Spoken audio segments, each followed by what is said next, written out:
Bien, amados hermanos, tengan todos ustedes muy buenas tardes. Les saludo en el nombre de Jesucristo, amén. En este día especial, día domingo, día del Señor, nos reunimos para poder celebrar un culto más en honor a aquel que es digno de toda alabanza y gloria. Vamos a continuar con nuestro estudio de la primera carta a Timoteo y vamos a ubicarnos en el capítulo número 2, versículo 8 al 10. Vamos a leer esos versículos. La palabra del Señor, le damos lectura en el nombre del Padre, del Hijo y del Espíritu Santo. Dice la Biblia: quiero, pues, que los hombres oren en todo lugar, levantando manos santas, sin ira ni contienda. Asimismo, que las mujeres se atavíen de ropa decorosa, con pudor y modestia, no con peinado ostentoso, ni oro, ni perlas, ni vestidos costosos, sino con buenas obras, como corresponde a mujeres que profesan piedad. Vamos a orar. Padre, en el nombre de Jesús, te agradecemos porque nos das la oportunidad de poder leer las Escrituras, poder observar, Señor, tu bendita palabra, escucharla, meditarla. Ayúdanos a extraer el consejo que tú tienes para nosotros, para aplicarlo en nuestras vidas. Y que todos nosotros, Señor, podamos ser edificados, que la iglesia siga siendo alimentada, instruida, Señor, capacitada, y que todos juntos, Señor, pongamos en práctica, Señor, tus consejos maravillosos. Ayúdame en esta tarde a compartir el mensaje con fidelidad para tu gloria y para la edificación de tu pueblo, porque te lo ruego junto a mis hermanos en el nombre de Jesús. Amén. Gloria a Dios. Fuerte las palmas al Señor, amados hermanos.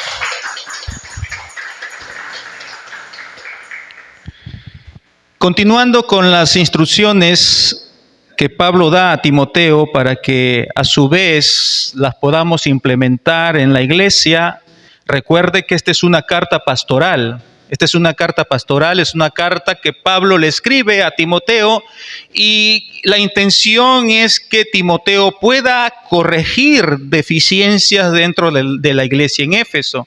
Y como lo vimos en el capítulo 1, versículo 3, ahí nomás le dice: como te rogué que te quedases en que te quedases en Éfeso, cuando fui a Macedonia, para que mandases a algunos que no enseñen diferente doctrina. Y empieza Pablo a dar instrucciones al respecto, a corregir ciertas malas enseñanzas que habían entrado a la iglesia en Éfeso y que habían o estaban desviando un tanto del evangelio correcto, de la palabra del Señor.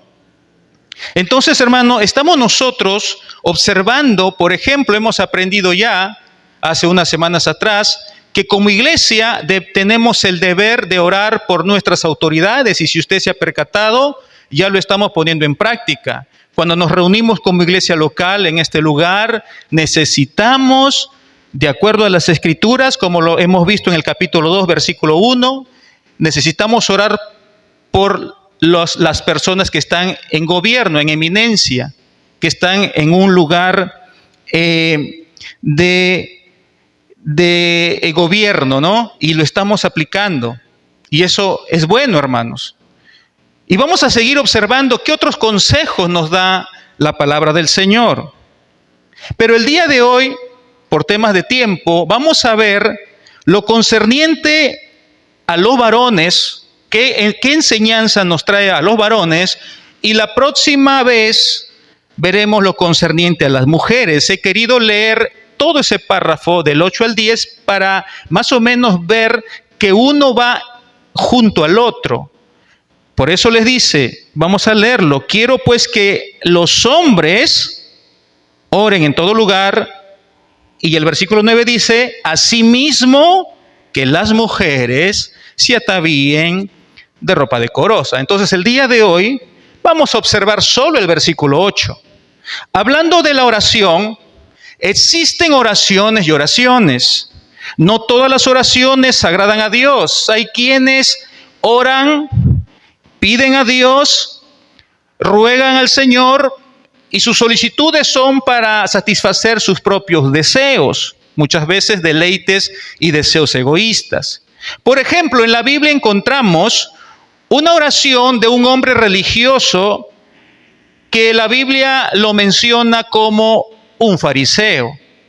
Y dice la Escritura que el fariseo llegó a orar junto con un publicano. Y usted se acuerda la oración de ese fariseo.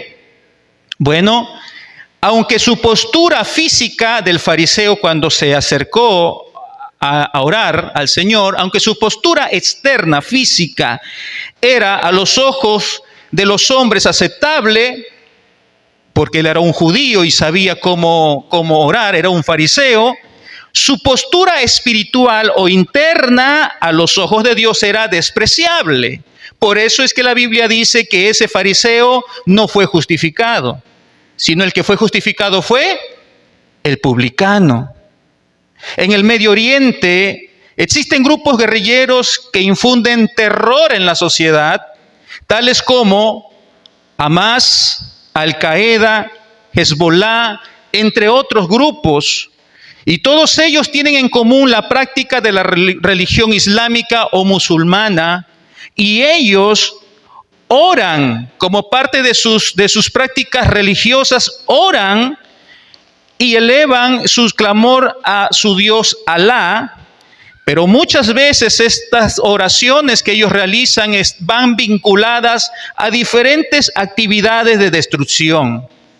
Por lo tanto, cuando se trata de orar, no solo debemos poner cuidado en el acto en sí, sino en cómo lo hacemos. ¿Con qué actitud interna de nuestro corazón realizamos nuestras oraciones? ¿Con qué intención interna nos acercamos a Dios en oración? Y de eso se trata el sermón de esta tarde. El tema número 7 de nuestra serie de la primera carta a Timoteo tiene como título Un liderazgo que ora en santidad. ¿Cómo se llama?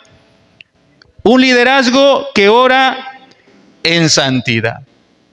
Debemos recordar, hermanos, que nos encontramos en una sección de la Biblia en que Dios nos da instrucciones para ser aplicadas, para ser obedecidas cuando estamos reunidos como iglesia local, es decir, en el culto público. Dicho de otro modo, Pablo está siendo inspirado por el Espíritu Santo y a su vez da instrucciones a todos los creyentes para que lo apliquen cuando se reúnen en la casa de Dios. Las instrucciones que estamos viendo aquí son para ser ejecutadas, aplicadas cuando nos reunimos en la casa de Dios. Y esto lo podemos deducir por lo que dice esta misma carta. Y vamos a ir a leer el capítulo 3, versículo 14 y 15. Lo tenemos también en la pantalla, capítulo 3, versículo 14 y 15. Miren lo que dice, lo que le escribe Pablo a Timoteo. Esto te escribo, aunque tengo la esperanza de ir pronto a verte. ¿Para qué? ¿Para qué le escribe Pablo a Timoteo? Para que si tardo, sepas cómo debes conducirte en la casa de Dios, que es la iglesia del Dios viviente, columna y baluarte de la verdad. Entonces, hermano, ¿cuál es el propósito de la carta del apóstol Pablo a Timoteo? Instruir a Timoteo para que a su vez Timoteo instruya a la iglesia en Éfeso para que sepan cómo deben conducirse cuando están reunidos como iglesia en la casa de Dios. Amén, amados hermanos. Muy bien. Así que lo que vamos a ver es cómo el hombre y la mujer se deben conducir en la casa de Dios durante el culto. Como ya lo dije, por temas de tiempo, hermanos, solamente nos vamos a centrar en el versículo 8, que corresponde al rol que tiene el varón, el hombre, en el culto público. El mensaje de esta tarde tiene 2 puntos nada más. Y el primer punto es el liderazgo de los hombres en las oraciones. Ese es el primer punto que vamos a ver. El liderazgo de los hombres en las oraciones. Y el segundo punto que veremos es la actitud de este liderazgo. ¿Con qué actitud, con C, con qué actitud se debe de evidenciar o manifestar este liderazgo? Hermanos, primero quiero poner algunas cosas que nos van a servir como base para poder entender el mensaje de hoy. Quiero poner algunas cosas, recordar solamente cosas que usted ya lo conoce.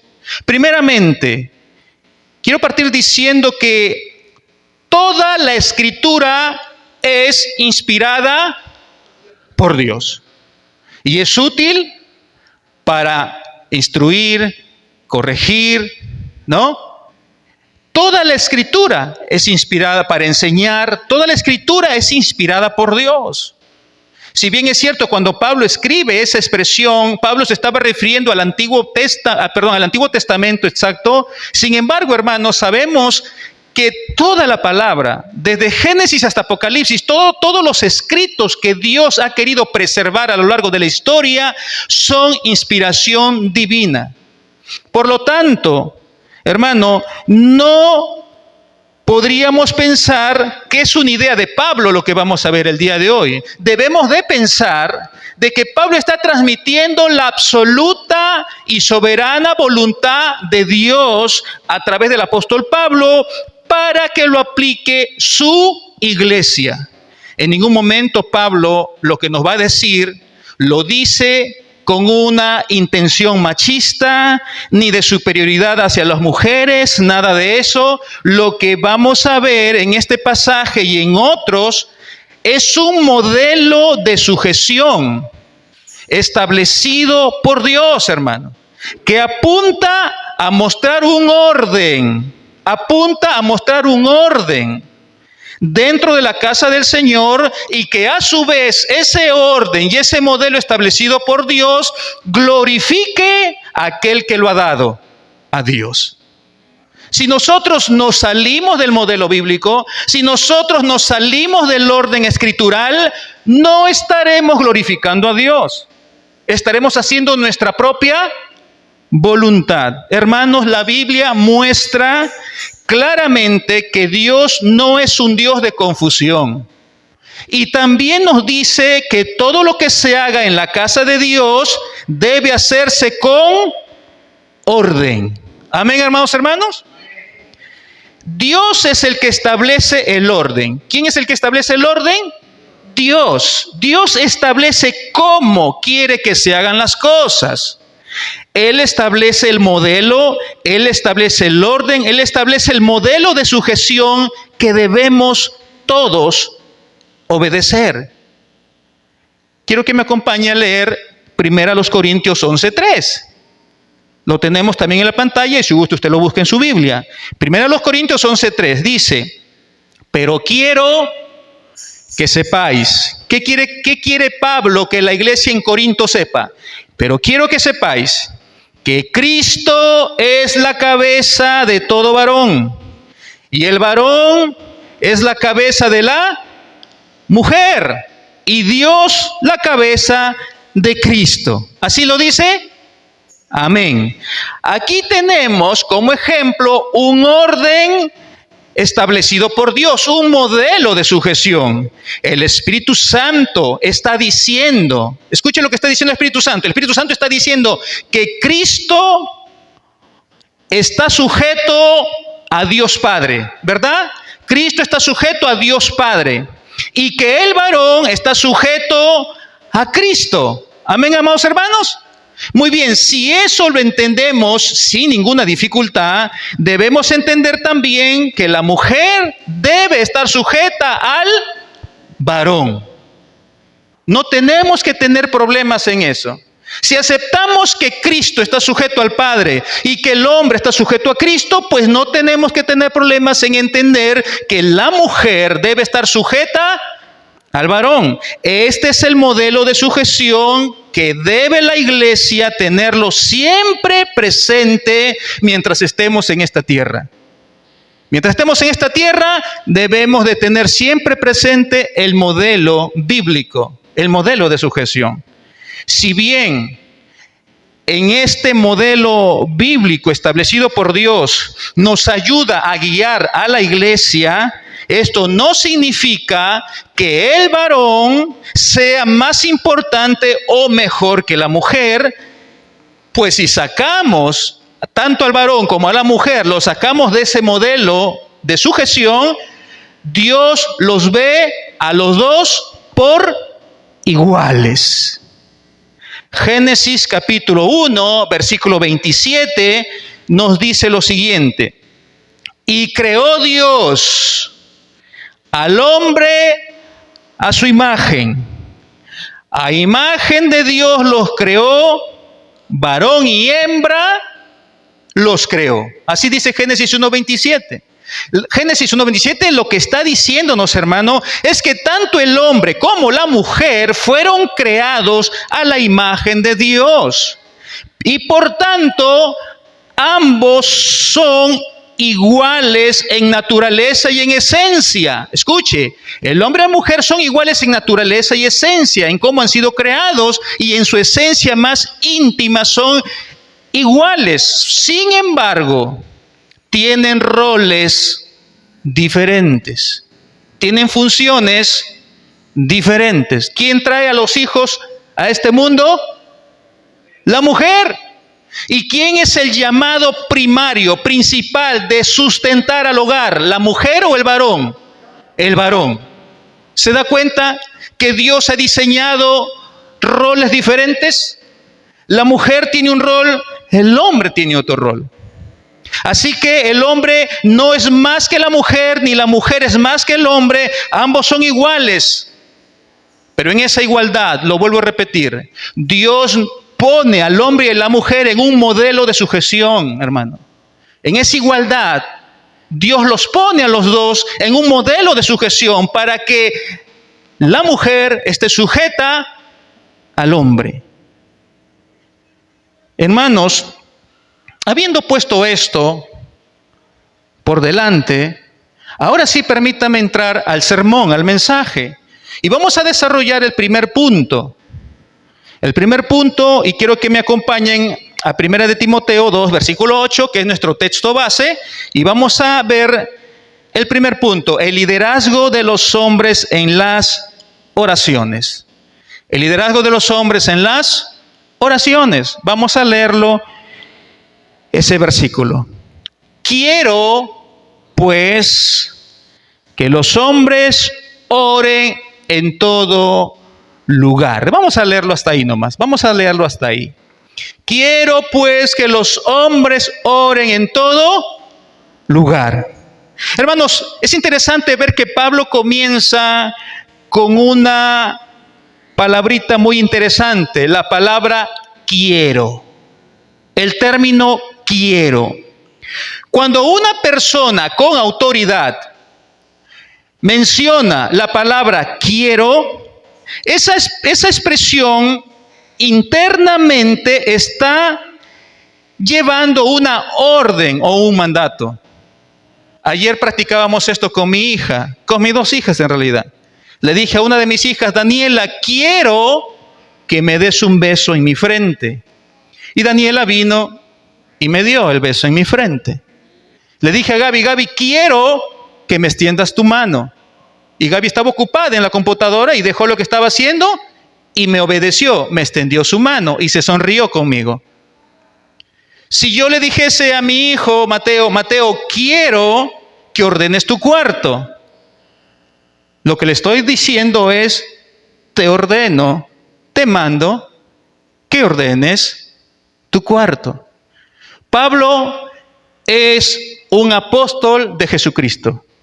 Y como apóstol de Jesucristo, él está dando una orden con autoridad apostólica. Y Pablo lo que está diciendo es, deseo, quiero que los hombres oren en todo lugar. Hermanos, este es un mandato que nosotros debemos de tenerlo en cuenta como iglesia. El mandato es para los hombres, no es para las mujeres. El mandato es para los hombres. Quiero que los hombres oren en todo lugar. Lo que tenemos aquí es el liderazgo que Dios entrega a los hombres para dirigir las oraciones en el culto público. Es decir, cuando estamos en el templo físico.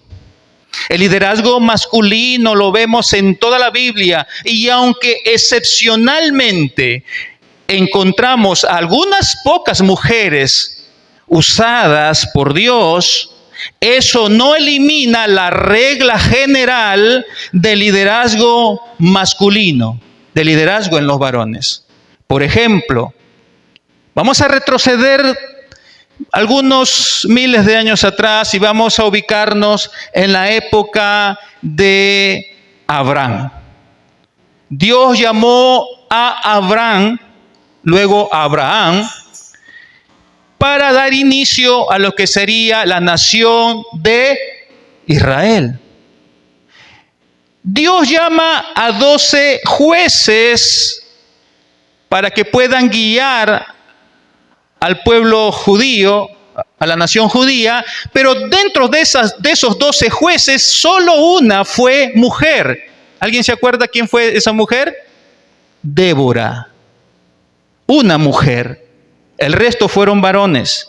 Dios llamó a reyes y sacerdotes varones. Jesús llamó a 12 dentro de sus discípulos, que habían mujeres y varones. Jesús llamó a 12, pero fueron varones, a quienes los constituyó como apóstoles.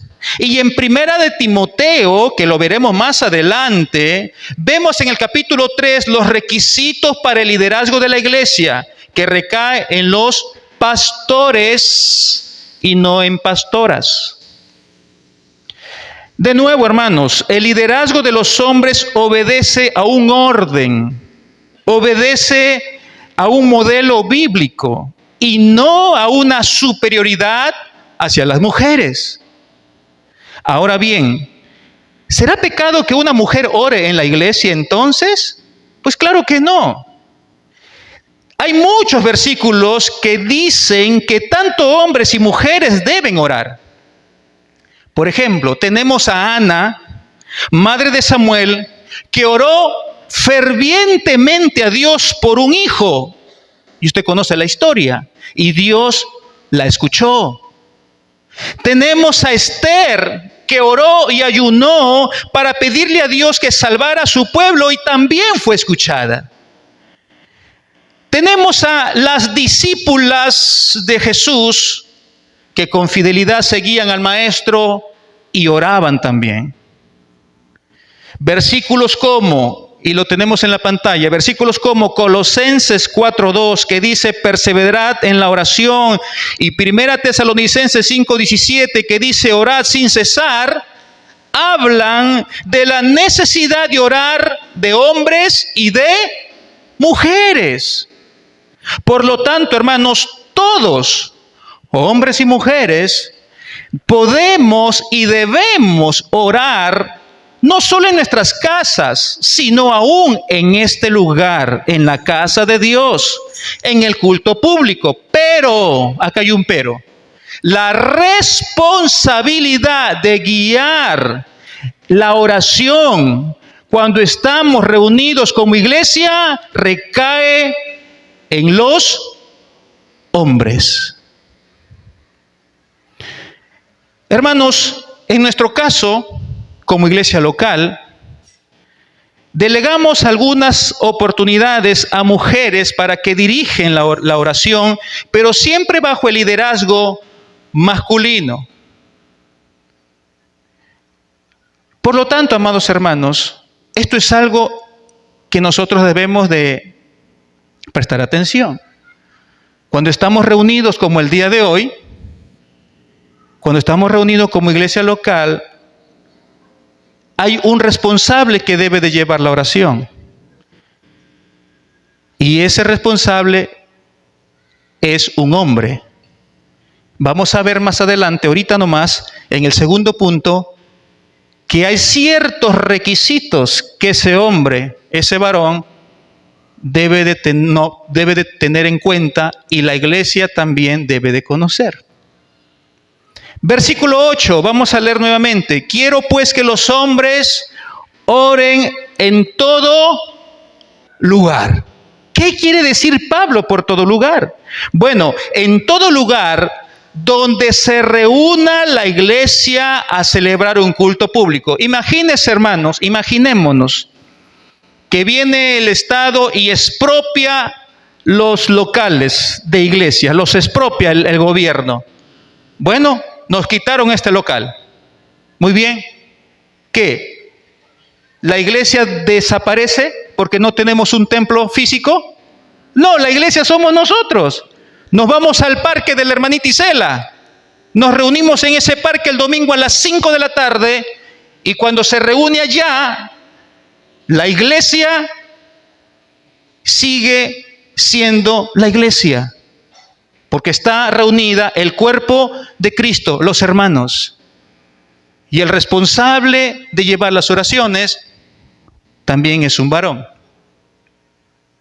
De nuevo, si en algún momento delegamos, siempre va a ser bajo el liderazgo de los varones. Cuando se reúne la iglesia en todo lugar o en todo lugar donde se levante una congregación cristiana, el liderazgo masculino debe estar preparado para guiar al pueblo de Dios en oración. Las mujeres seguirán siendo piezas fundamentales en la iglesia del Señor. Las mujeres son llamadas a diversas tareas espirituales, como orar, obviamente, unos por otros, orar por los enfermos. Las mujeres pueden orar en todo momento por su familia, orar por los inconversos, orar por las autoridades, orar por los que están de pronto en el liderazgo. Las mujeres pueden y deben ayunar, las mujeres pueden estar alabando al Señor, las mujeres pueden enseñar inclusive en ciertos contextos, y todas esas son ciertas actividades espirituales de las mujeres en la iglesia, entre otras obviamente. Habiendo visto esto, hermano, veamos ahora sí con qué espíritu, con qué actitud interna del corazón, con qué característica el hombre que está dirigiendo la oración debe presentarse delante de Dios. Y para esto vamos a ir al segundo punto. Y el segundo punto tiene que ver con la actitud interna, la actitud de este liderazgo, la actitud. Vamos a leer ahora sí todo el versículo 8. Vamos a leer todo el versículo 8. Lea conmigo el versículo 8. Quiero pues, deseo pues, estoy dando una orden, dice Pablo, para la iglesia, Timoteo, y tú tienes que enseñarles. Quiero pues que los hombres oren en todo lugar donde está la iglesia local, en todo lugar donde se evidencia el cuerpo de creyentes para hacer un culto público. Quiero pues que los hombres oren en todo lugar, pero ¿cómo? ¿Con qué actitud interna? ¿Con qué características internas del corazón? ¿Con qué testimonio debe de hacer esas oraciones los hombres? ¿Con qué? Levantando manos santas, sin ira ni contienda. Hermanos, la responsabilidad de llevar al pueblo de Dios en oración debe caracterizarse por una conducta interna correcta que agrade a Dios. No podemos presentarnos delante de Dios con una actitud interna pecaminosa.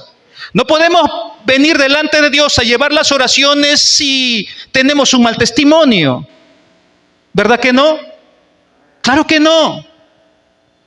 El versículo menciona tres frases, tres expresiones que debemos considerar como actitudes internas del corazón. para aquellos que dirijan las oraciones. En primer lugar menciona levantando manos santas. Luego dice sin ira y agrega sin contienda. En la Biblia encontramos diversas posturas. He estado leyendo, hermano, hay infinidad de posturas que los judíos tenían para orar a Dios. Diferentes posturas. Todas esas posturas eran aceptables por Dios. Por ejemplo, encontramos a personas orando de pie, con las manos extendidas al cielo o al frente. Encontramos personas orando con la cabeza inclinada y con ojos cerrados. Pero también encontramos posturas de personas orando con ojos abiertos, mirando al cielo. ¿Se acuerdan ese versículo que escribió David? ¿De dónde vendrá mi socorro? Mi socorro viene de Jehová, que hizo los cielos y la tierra. Amados hermanos, posturas como de rodillas, postrados de rodillas, o postrados con el rostro en tierra, ¿Se acuerdan que David también cuando pecó y entró en ayuno, después que pecó con Betsabé, entró en ayuno, él se tiró al suelo y así oraba, con el rostro tirado, hermano, tirado, como si estuviera muerto, boca abajo, con el rostro en tierra, y así oraba, con los brazos abiertos. Pero también vemos de rodillas, personas que estaban de rodillas, personas con los ojos abiertos, con las manos levantadas al cielo, como esperando una respuesta. Y todas son actitudes válidas para el Señor, porque mucho depende la actitud del corazón. ¿Se acuerdan el fariseo que llegó al templo a orar con el publicano? Él se dirigió al Señor, se acercó a Dios, hermano, externamente correcto, con actitudes externas correctas. Él era un fariseo y los fariseos oraban de pie. ¿Se acuerdan en Mateo capítulo 5? Que no lo tengo ahí en la lámina, pero vamos a buscarlo para que usted mismo se dé cuenta. Mateo capítulo 5, y este es un pasaje que lo hemos leído, que lo hemos estudiado cuando hemos visto el Sermón del Monte. Mateo capítulo 5, versículo número 6. Perdón, Mateo 6, me estoy equivocando. Mateo 6, versículo número 2. Número 5. 6:5 dice. Mateo 6, versículo 5. Y cuando ores, no seas como los hipócritas, haciendo alusión a los religiosos fariseos de aquel tiempo, porque ellos aman el orar. ¿Cómo aman el orar?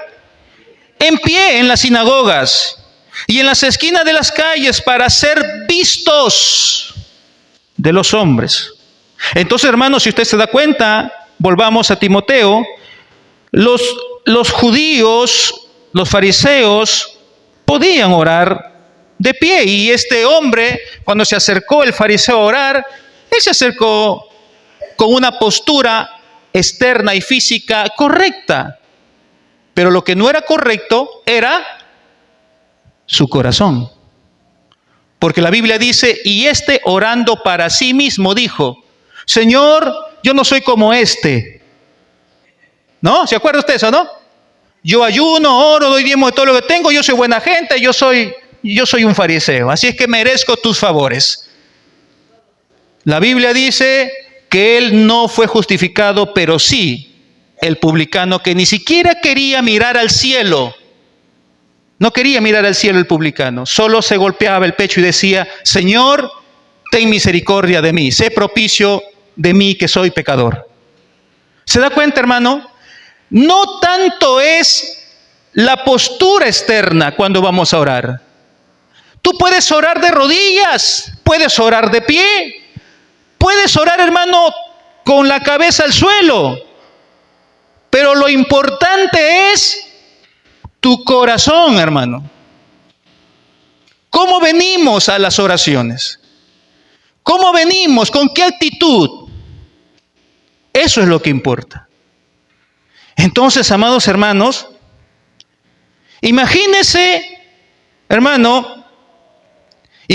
que este versículo que estamos viendo, versículo 8 de 1 Timoteo 2, dice, levantando manos santas sin ira ni contienda. Imagínese que el que va a orar, que el que va a dirigirla a la iglesia en oración, salió de su casa golpeando a su mujer. Imagínense que salió de su casa o en el camino maltratando verbal o físicamente a un indefenso. Maltratando. Dígame, ¿cómo él se presenta delante del Señor? ¿Con manos santas? Exacto, esa palabra. Se va a presentar de una manera hipócrita, hermano.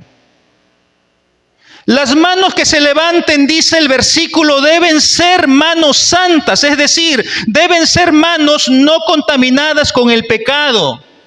Si ese hombre está en adulterio, o ha robado, o ha insultado, o ha cometido cualquier otro tipo de pecado, hermano, esa persona necesita primeramente arrepentirse. Primeramente necesita resarcir el daño que haya podido haber hecho.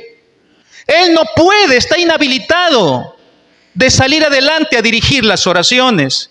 Imagínense si es un buscapleito, es un peleonero, es una persona que no controla sus impulsos ni sus palabras. Imagínense, hermano, que salga y los vecinos vienen y lo ven. Mira, es el vecino, es el hermanito que insulta, que trata mal a la esposa. ¿Qué testimonio? La Biblia dice, con manos santas, hermano. Con manos santas. Salmos 24, versículo 3 y 4, lo tenemos en la pantalla. Salmos 24, versículo 3 y 4, dice, ¿quién subirá al monte de Jehová? ¿Y quién estará en su lugar santo? El lugar de clamor, el lugar donde nos postramos a buscar al Señor. ¿Y quién estará en su lugar santo? Versículo 4, el limpio de manos y puro de corazón, el que no ha elevado su alma a cosas vanas, ni jurado con engaño. Y Mateo capítulo 5, versículos 23 y 24, Jesús en el mismo sermón del monte dice a sus discípulos, por tanto, si traes tu ofrenda al altar, si vienes con tu ofrenda a adorar a Dios al altar, vas a orar, vas a llevar tus oraciones al Señor, y allí te acuerdas de que tu hermano tiene algo contra ti, no debes de orar. No deberías ni salir al frente. No puedes. Lo primero que tienes que hacer, ¿qué dice? Deja allí tu ofrenda delante del altar, deja allí lo que vas a hacer y haz algo primero.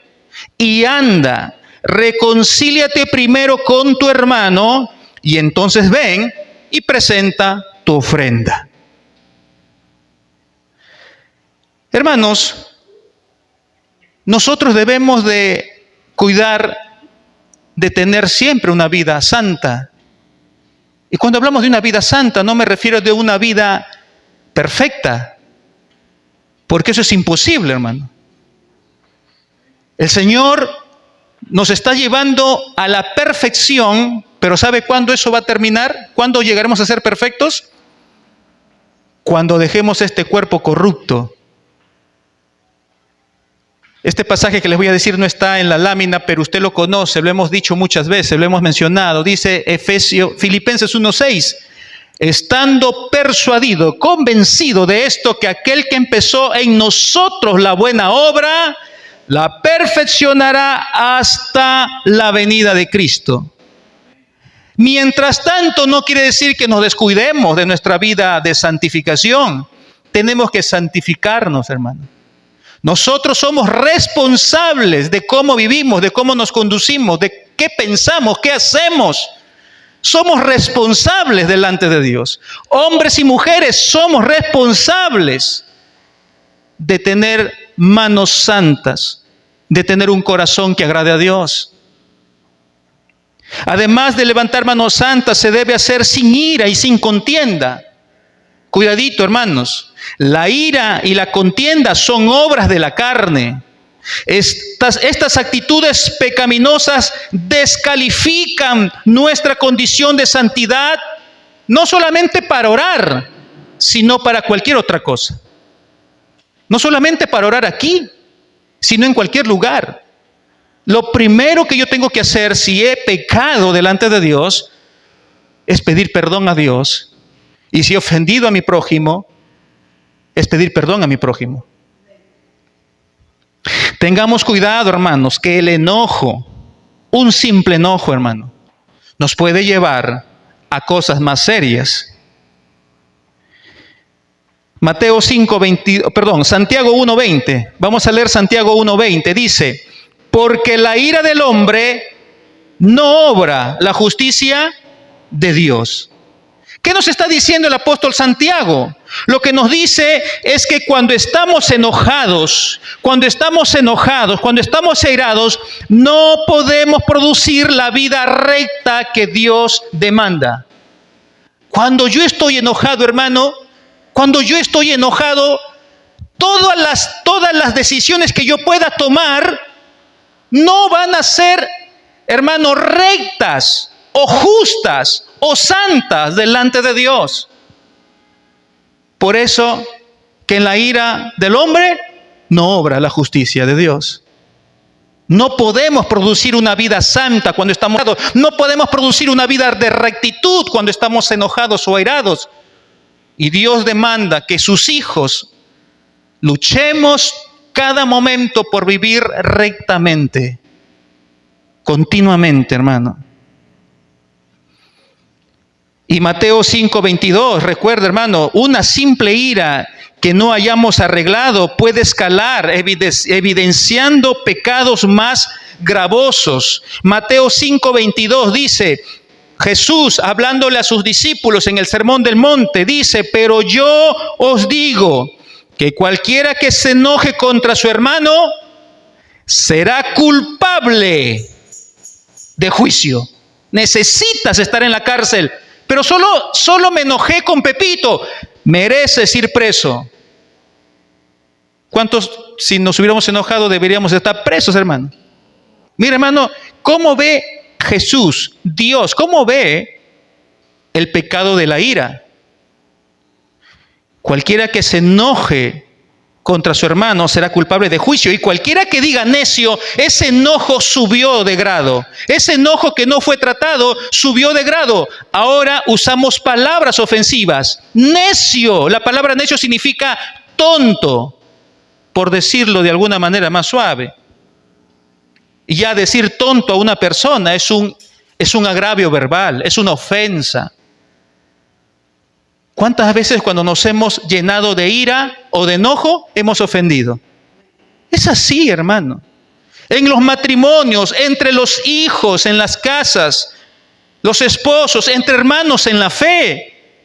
Cuando hay un enojo, cuando alguien se aira, muchas veces terminamos incrementando el problema, llevando a ofensas, llegando a ofendernos. Pero no queda allí. Dice, y cualquiera que le diga necio a su hermano será culpable ante el concilio, y cualquiera que le diga fatuo, y la palabra fatuo es un hebraísmo que tiene que ver con palabras de maldición. Y cualquiera que diga una palabra de maldición quedará expuesto al infierno de fuego. Entonces, amados hermanos, la ira no debemos de dejarlo así, el enojo. Tenemos que tener cuidado. Si somos muy, como que continuamente no nos llenamos de enojo, tenemos un problema nosotros. Usted tiene un problema, y serio, no lo deje allí. Usted tiene que orar al Señor en su oración personal. Tiene que decirle, Señor, yo soy muy enojón, soy muy agrio. Por cualquier cosita exploto, me enojo. Y hablo mal, hablo toscamente, ofendo, hiero a las personas. Tenemos que luchar, hermano, con ese pecado. No podemos dejarlo allí. Pero no solamente el versículo 8 que estamos estudiando de 1 Timoteo 2, no solamente menciona que debemos de levantar manos santas sin ira, sino también menciona la palabra contienda, sin contienda. Un espíritu contencioso no debe ser parte del carácter de todo cristiano. Y obviamente, si ese cristiano, hombre o mujer, ora, pues el cristiano no debe ser contencioso. Segunda Timoteo capítulo 2, versículo 24, Pablo le da una indicación a Timoteo y le dice, porque el siervo del Señor no debe ser, ¿qué cosa? Contencioso. Y la palabra contencioso significa, tiene varias implicancias, pero voy a usar el más común. El contencioso es aquel que busca pleito, el pleitisto. El pleitisto. El siervo del Señor, el cristiano, la cristiana no debe ser pleitista, sino amable para con todos. Por tanto, amado hermano, la actitud de los hombres que oran y guían al pueblo de Dios en oración debe ser una actitud de santidad. De santidad. Obviamente, hermano, aún las mujeres, si en algún momento se les delega o cuando se les delega y llevan la oración, deben tener la misma actitud, obviamente. La aplicación no es solamente para los hombres, la aplicación es para todas las personas, todo cristiano, joven, adulto, todos debemos de procurar siempre, hermano, tener una actitud cuando vamos a orar, cuando tú vayas a orar en tu casa o aquí, donde tú quieras. ¿Cómo está tu corazón? Si has pecado, tienes que tú, hermano, arrepentirte. No se espera que los hombres que salen adelante sean perfectos, pero si cometen pecado, deben arrepentirse y restaurarse primero. Vamos a hacer un pequeño resumen, hermano, de estas dos cositas que hemos dicho. Hermanos, Dios, a través del apóstol Pablo, amonesta, llama la atención a través de un mandamiento para la iglesia. Y dice que en los cultos públicos, cuando la iglesia se reúne en la casa de Dios, sean los varones, los hombres quienes deben liderar las oraciones, en voz alta, obviamente, ¿no? No estoy diciendo gritando tampoco, pero en voz alta para que todos podamos escuchar. Y con una actitud interna del corazón correcta, con una actitud de santidad. Si el corazón de una persona se llena de ira o contienda o se encuentra con algún otro pecado, no debe estar liderando la oración, pues esa oración no será escuchada por Dios. Primeramente, esa persona debe de buscar su restauración, debe de pedir ayuda si ha cometido una infracción a sus hermanos mayores en la fe, ¿no? Debe pedir ayuda, hermano, ore por mí, he hecho esto, por favor, ayúdenme con sus oraciones. Para eso estamos como familia de Dios, como cuerpo de Cristo, para orar unos por otros. Debe pedir perdón, debe de arrepentirse de su pecado. Debemos procurar que la oración sea dada en santidad. Recuerda lo que dice Proverbios 28:13. Proverbios 28:13 dice, el que encubre sus pecados no le va a ir bien, hermano, no prosperará. Mas el que los confiesa y se aparta, alcanzará misericordia. Primera de Juan, capítulo 1, versículos del 8 al 10 y el 2:1 dice, Primera de Juan, capítulo 1, versículos del 8 en adelante. Si decimos que no tenemos pecado, nos engañamos a nosotros mismos y la verdad no está en nosotros. Si confesamos nuestros pecados, Él es fiel y justo para perdonar nuestros pecados y limpiarnos de toda maldad. Si decimos que no hemos pecado, le hacemos a Él mentiroso y su palabra no está en nosotros. Capítulo 2:1, ahí nomás. Hijitos míos, Estas cosas os escribo para que no pequéis. Y si alguno hubiere pecado, abogado tenemos para con el Padre, a Jesucristo, el justo.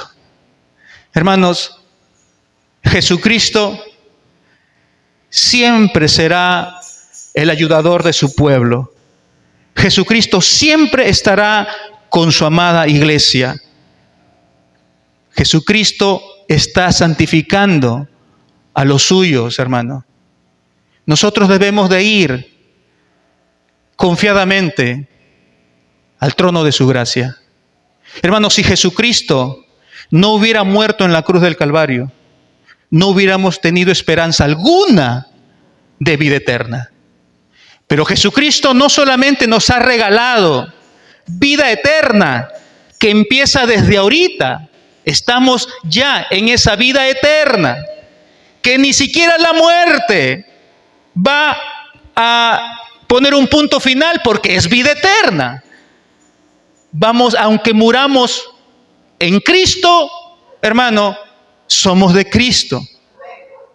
Y hermano, quiero leer este pasaje que la verdad me inspira mucho leerlo, justo más todavía en este momento. Hebreos capítulo 4, versículo 16. Es gracias a Cristo, hermanos, que hombres y mujeres, adultos, ancianos, aún niños, es gracias a Cristo, a la obra que Cristo hizo en la cruz del Calvario, es que nosotros podemos acercarnos a Él. Hebreos 4, 16. Y quiero en esta noche, terminando de leer este último versículo, quiero animarte, hermanos. Quiero animar a la iglesia, a los varones, a las mujeres, a todos, que vayamos confiadamente a buscar al Señor en oración. Acerquémonos, pues, confiadamente, ¿a dónde, hermanos? Al trono de la gracia. ¿Para qué? ¿Para qué me voy a acercar en oración a ese trono de la gracia? Para alcanzar misericordia. ¿Cuántos quieren misericordia? Yo la necesito tanto como usted. Para alcanzar misericordia y hallar gracia, favor no merecido, hallar gracia para el oportuno socorro. Hermano, cuando tienes pruebas, luchas, tienes diferentes situaciones como todo el mundo las tenemos, tenemos la oración como una herramienta maravillosa para entrar en ese lugar santo, en la presencia del Señor en oración. Acerquémonos, pues, dice la Biblia, sin ninguna duda, confiadamente. Pero esta promesa es solamente para los que sin merecerlo hemos sido tomados como hijos de Dios. Hermano, esto es para ti. Y si alguien todavía no es creyente, creo que acá todos somos creyentes. Hermano, Cristo es el único camino que tú tienes que abrazar. Cristo es la única persona que verdaderamente te puede llevar directamente, hermano, al Padre. Iglesia, que Dios nos ayude a que a través de su palabra sigamos aprendiendo a conducirnos en la casa de Dios. Que todos nosotros, hombres y mujeres, todos los hermanos, cumplamos poniendo en práctica los consejos de la palabra de Dios. Vamos a orar.